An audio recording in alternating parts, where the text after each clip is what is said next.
यह कहानी राजस्थान के एक छोटे से गांव की है, जहां प्राचीन परंपराएं और रूढ़ियां आज भी जीवित थीं। इस गांव में एक विधवा औरत, गंगा, अपने जीवन की कठिनाइयों के साथ संघर्ष कर रही थी। गंगा का पति, अर्जुन, जो गांव के सबसे बहादुर योद्धा था, एक युद्ध में मारा गया था। पति की मृत्यु के बाद गंगा को समाज ने अकेला छोड़ दिया। उसकी सुंदरता और शालीनता गांव में चर्चा का विषय बन गई थी, लेकिन विधवा होने के कारण लोग उससे दूरी बनाए रखते थे। गंगा दिन रात अपने खेतों में काम करती और अपनी छोटी सी झोपड़ी में चुपचाप अपना जीवन बिताती। एक दिन गांव में एक साधु आया, जिसका नाम स्वामी अच्युतानंद था। वह अपने ज्ञान और तपस्या के लिए प्रसिद्ध था। साधु ने गांव के बाहरी इलाके में एक कुटिया बनाई और वहीं रहना शुरू कर दिया। गांव के लोग साधु के पास अपनी समस्याएं लेकर आते और वह उन्हें समाधान बताता। धीरे धीरे उसकी ख्याति पूरे इलाके में फैल गई। गंगा ने भी साधु के बारे में सुना, लेकिन वह कभी उससे मिलने नहीं गई। एक दिन गंगा के खेत में काम करते समय अचानक जोरदार बारिश होने लगी। गंगा भीगते हुए पास के पेड़ के नीचे छुपने लगी। तभी साधु वहां से गुजरा। उसने गंगा को भीगते हुए देखा और उसे अपनी कुटिया में चलने का आग्रह किया। गंगा ने पहले संकोच किया, लेकिन बारिश इतनी तेज थी कि उसने साधु का आग्रह स्वीकार कर लिया। साधु ने गंगा को सूखा कपड़ा दिया और उसे बैठने के लिए कहा।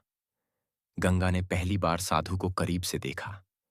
उनकी आंखों में एक अजीब सी गहराई थी। साधु ने गंगा से उसके जीवन के बारे में पूछा और गंगा ने अपनी पूरी कहानी उसे बता दी। साधु ने उसकी बात ध्यान से सुनी और कहा, तुम्हारा जीवन कठिन है, लेकिन तुम्हारी आत्मा बहुत मजबूत है। ईश्वर तुम्हारे साथ हैं। अगर तुम चाहो तो मैं तुम्हें ध्यान और योग का मार्ग दिखा सकता हूं, जिससे तुम्हारे जीवन में शांति आ सके। गंगा ने साधु की बात मान ली और हर दिन उनके आश्रम जाने लगी। वह ध्यान और योग में रुचि लेने लगी। साधु का ज्ञान और उसकी गहरी बातें गंगा के दिल में उतरने लगीं। धीरे धीरे दोनों के बीच एक अनकहा रिश्ता बन गया। गांव के लोगों ने गंगा को साधु के पास जाते हुए देखा और उसके बारे में बातें बनानी शुरू कर दीं। लेकिन गंगा को इन बातों की परवाह नहीं थी। वह साधु के साथ बिताए गए हर पल को संजोने लगी। साधु और गंगा के बीच अब एक ऐसा रिश्ता बन चुका था जिसे शब्दों में बयां करना मुश्किल था। साधु ने गंगा को जीवन के गहरे अर्थ समझाए और गंगा ने साधु के जीवन में एक नई रोशनी लाई। दोनों का साथ एक दूसरे के लिए संजीवनी बन गया। लेकिन इस रिश्ते को समाज की नजरों से छुपाना आसान नहीं था। साधु को अब इस बात का एहसास होने लगा कि वह गंगा के प्रति आकर्षित हो रहे हैं। गंगा भी साधु के प्रति अपने दिल के जज्बातों को छुपा नहीं पा रही थी। गंगा और साधु के बीच एक अजीब सा खिंचाव था, जो उन्हें बार बार एक दूसरे की ओर खींच लाता। साधु का आभा मंडल गंगा को मोह लेता और गंगा की सादगी व पीड़ा साधु को भीतर तक झकझोर देती। दोनों एक दूसरे से बातें करते, लेकिन उनके बीच कुछ अनकहा, अदृश्य रह जाता था। एक दिन गंगा ने देखा कि साधु आधी रात को अपनी कुटिया से बाहर निकला और जंगल की ओर चला गया। उसने सोचा कि शायद वह ध्यान या साधना करने गया होगा। लेकिन जब यह घटना बार बार दोहराई जाने लगी, तो गंगा के मन में सवाल उठने लगे। एक रात गंगा ने हिम्मत की और साधु का पीछा किया। साधु जंगल के एक घने हिस्से में पहुंचा और वहां उसने किसी के साथ बात करना शुरू कर दिया। अंधेरा इतना था कि गंगा ठीक से देख नहीं पाई, लेकिन उसे लगा कि वह किसी अदृश्य शक्ति से बात कर रहा है। साधु की आवाज गंभीर और रहस्यमय थी। अगले दिन गंगा जब साधु की कुटिया में गई, तो उसने वहां एक पुरानी मोटी किताब देखी। उस किताब के पन्ने लाल और काले रंग से भरे हुए थे और उनमें कुछ विचित्र चिन्ह बने हुए थे। गंगा ने किताब के बारे में पूछा, तो साधु ने उसे टालते हुए कहा, यह मेरी साधना से जुड़ी है, इससे तुम्हें कोई लाभ नहीं होगा। गंगा ने महसूस किया कि साधु उससे कुछ छुपा रहा है, लेकिन उसने यह सवाल फिर नहीं किया। उसी समय गांव में अजीब घटनाएं होने लगीं। कुछ लोगों ने बताया कि उन्होंने रात में किसी छाया को गांव के चारों ओर घूमते हुए देखा है। जानवर अचानक मरने लगे और गांव की नदी का पानी लाल हो गया। लोग भयभीत हो गए और इसे बुरी आत्माओं का प्रकोप मानने लगे। गंगा को यह सब कुछ साधु से जुड़ा हुआ लगने लगा। उसने एक रात फिर से साधु का पीछा किया। इस बार वह उसे जंगल के एक गुप्त गुफा तक ले गया। गंगा ने देखा कि साधु ने वहां एक बड़ा अग्निकुंड बनाया हुआ था और वह उसमें कुछ मंत्र पढ़ते हुए आग में हड्डियां डाल रहा था। गंगा भयभीत हो गई, लेकिन उसने खुद को छुपाए रखा। साधु के मंत्र पढ़ने की आवाज गूंजने लगी और गंगा को ऐसा महसूस हुआ जैसे आसपास की जमीन कांप रही हो। वह बिना आवाज किए वहां से भाग आई और सीधे अपनी झोपड़ी में पहुंची। अगले दिन गंगा साधु से मिली, लेकिन उसने कुछ नहीं बताया। साधु ने उसकी ओर देखा और कहा, तुम कुछ छुपा रही हो गंगा। सच बताओ, तुमने कल रात क्या देखा? गंगा की सांस रुक गई। उसे समझ नहीं आया कि साधु को कैसे पता चला। उसने कुछ कहने की कोशिश की, लेकिन उसके होंठ कांप रहे थे। साधु ने धीरे से कहा, कुछ बातें ऐसी होती हैं जो तुम्हारी समझ से परे हैं, लेकिन अगर तुमने मेरे कामों में हस्तक्षेप करने की कोशिश की तो परिणाम अच्छे नहीं होंगे। गंगा अब दौराहे पर खड़ी थी। उसे समझ नहीं आ रहा था कि वह साधु पर भरोसा करे या उसके खिलाफ कुछ करे। लेकिन एक बात तय थी, उसका मन शांत नहीं था। गंगा को अब यकीन हो गया था कि साधु साधारण व्यक्ति नहीं है। वह जितना शांत और धैर्यवान दिखता था, उसके पीछे कुछ रहस्यमयी ताकतें छिपी थीं। गंगा ने गांव के एक बुजुर्ग रामदास से मदद मांगी। रामदास को पुराने ग्रंथों और तंत्र मंत्र का ज्ञान था। जब गंगा ने उसे साधु की गतिविधियों के बारे में बताया, तो रामदास का चेहरा गंभीर हो गया। उन्होंने कहा, अगर वह रात में जंगल में जाकर मंत्र पढ़ता है और गुफा में हड्डियां जलाता है, तो यह साधारण साधना नहीं है, यह किसी बड़े तंत्र का हिस्सा है। हमें सचेत रहना होगा। रामदास ने अपने पुराने ग्रंथों से कुछ पन्ने निकाले और गंगा को दिखाए। उन पर वही चिन्ह बने थे जो गंगा ने साधु की किताब में देखे थे। रामदास ने बताया कि ये चिन्ह मृत संजीवनी तंत्र से जुड़े हैं, एक प्राचीन और खतरनाक विद्या जो मृत आत्माओं को बुलाने और उनके जरिए अपनी शक्ति बढ़ाने के लिए की जाती है। रामदास ने चेतावनी दी, अगर साधु सचमुच इस विद्या का प्रयोग कर रहा है, तो वह न केवल गांव बल्कि पूरे क्षेत्र को संकट में डाल सकता है। लेकिन हमें उसके खिलाफ सावधानी से कदम उठाना होगा। गंगा ने तय किया कि वह साधु की गुफा में दोबारा जाएगी और सच्चाई का पता लगाएगी। इस बार वह रामदास को भी अपने साथ ले गई। दोनों आधी रात को जंगल की ओर निकल पड़े।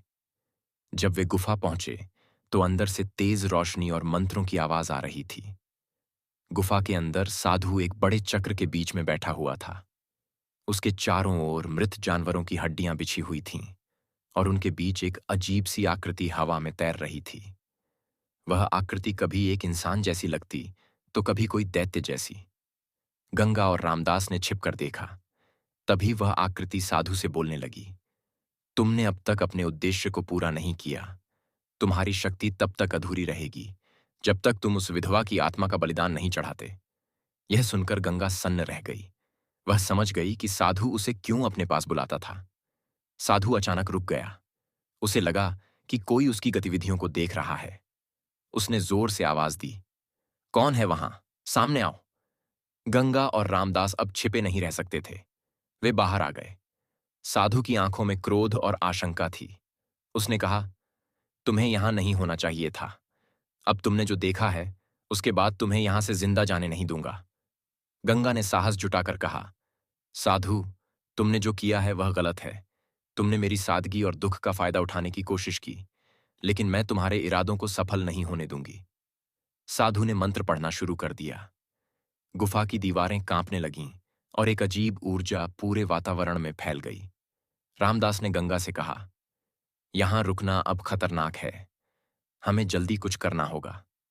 साधु ने मंत्र का उच्चारण तेज कर दिया। उसके चारों ओर एक अदृश्य घेरा बनने लगा, मानो किसी अद्भुत शक्ति ने उसे घेर लिया हो। गंगा और रामदास ने महसूस किया कि उनके पैरों में जकड़न हो रही है, जैसे कोई अदृश्य ताकत उन्हें वहीं रोकने की कोशिश कर रही हो। रामदास ने तुरंत अपनी झोली से कुछ विभूति निकाली और मंत्र पढ़ते हुए उसे चारों ओर छिड़क दिया। इससे वह जकड़न थोड़ी कम हुई। रामदास ने गंगा से कहा, अगर हमें यहां से जिंदा निकलना है, तो हमें इस घेराव को तोड़ना होगा। मैं अपनी विद्या का उपयोग करूंगा, लेकिन तुम्हें हिम्मत नहीं हारनी है। साधु ने गंगा की ओर इशारा करते हुए कहा, तुम्हें बचने का कोई रास्ता नहीं मिलेगा। तुम इस विद्या का हिस्सा बनोगी, चाहो या न चाहो। गंगा ने अपनी पूरी ताकत जुटाई और दृढ़ता से कहा, तुमने मेरी कमजोरियों का फायदा उठाने की कोशिश की, लेकिन मैं हार मानने वाली नहीं हूं। मैं अपने लिए, अपने पति की आत्मा के लिए और इस गांव के लिए लड़ूंगी। साधु ने अचानक हवा में हाथ उठाया और गुफा की छत से एक बड़ी चट्टान टूटकर गिरने लगी। गंगा ने तुरंत छलांग लगाई और रामदास को खींचकर बचा लिया। लेकिन चट्टान ने गुफा के मुख्य रास्ते को बंद कर दिया और अब उनके पास कोई और रास्ता नहीं बचा था। रामदास ने अपनी माला पकड़ी और तेजी से कुछ मंत्र पढ़ने शुरू कर दिए। उनके मंत्रों का प्रभाव साधु के जादू को कमजोर करने लगा। साधु को यह समझ आ गया कि रामदास कोई साधारण व्यक्ति नहीं है। उसने अपनी शक्ति को और बढ़ा दिया। गंगा को महसूस हुआ कि साधु की ताकत उसी रहस्यमयी आकृति से आ रही है। उसने रामदास से कहा, हमें उस आकृति को रोकना होगा। अगर वह कमजोर हो गई तो साधु का जादू भी खत्म हो जाएगा। रामदास ने सहमति में सिर हिलाया और गंगा को एक लकड़ी का ताबीज दिया।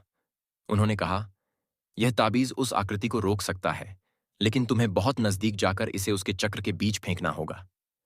गंगा ने डर को एक तरफ रखकर ताबीज को कसकर पकड़ लिया और चुपचाप साधु के चक्र के पास जाने लगी।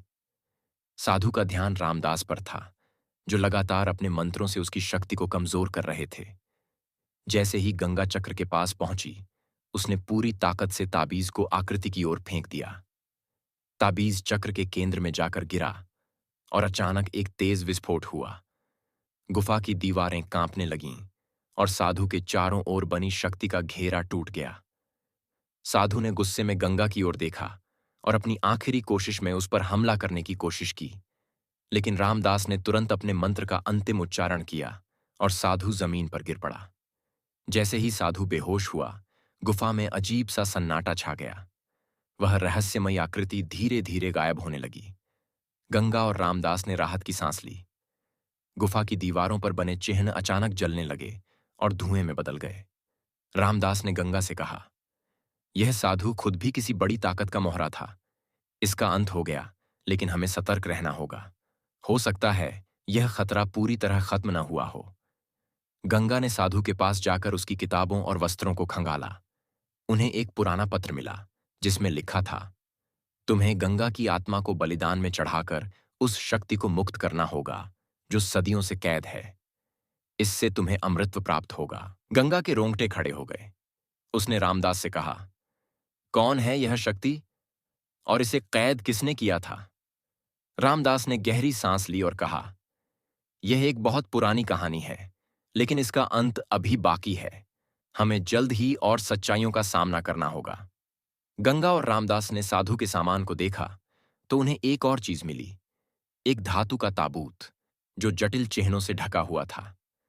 ताबूत को छूते ही रामदास ने तुरंत अपना हाथ पीछे खींच लिया। यह कोई साधारण चीज नहीं है, रामदास ने कहा। यह उन शक्तियों को बांधने के लिए इस्तेमाल किया गया है जो साधु जैसी आत्माओं को शक्ति देती हैं, लेकिन इसे खोलने की कोशिश करना खतरनाक हो सकता है। गंगा ने ताबूत को गौर से देखा। उस पर एक जगह उनका नाम लिखा हुआ था। यह मेरा नाम? लेकिन क्यों? गंगा ने हैरानी से पूछा। रामदास चिंतित हो गए। उन्होंने कहा, यह तुम्हारे और तुम्हारे परिवार से जुड़ा कोई पुराना रहस्य हो सकता है। हमें इसे समझने के लिए और सुराग जुटाने होंगे, लेकिन यहां रुकना अब सुरक्षित नहीं है। गुफा का रास्ता चट्टान से बंद हो चुका था, लेकिन रामदास ने गुफा की दीवारों पर बने प्राचीन चिन्हों को ध्यान से देखा। उनमें से कुछ चिन्हों को छूने पर एक छुपा हुआ दरवाजा दिखाई दिया। यहां से बाहर जाने का रास्ता हो सकता है, रामदास ने कहा।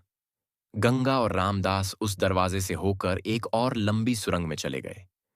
यह सुरंग उन्हें गुफा से बाहर एक घने जंगल में ले गई, लेकिन जंगल का माहौल अजीब था। हर तरफ सन्नाटा था और हवा में एक अजीब सी गंध थी। जंगल के बीच से गुजरते हुए गंगा ने अचानक किसी के कदमों की आवाज सुनी। उसने पीछे मुड़कर देखा, लेकिन वहां कोई नहीं था। रामदास जी, मुझे लग रहा है कि कोई हमारा पीछा कर रहा है, गंगा ने घबरा कर कहा। रामदास ने आंखें बंद कर ध्यान लगाया।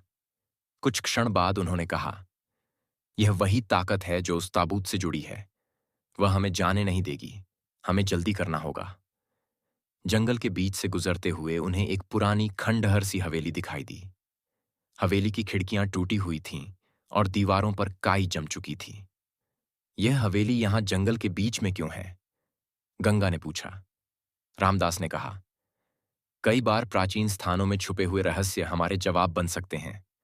हमें अंदर जाकर देखना होगा। हवेली के अंदर का माहौल और भी डरावना था। हर कोने से एक अजीब सी ठंडक महसूस हो रही थी।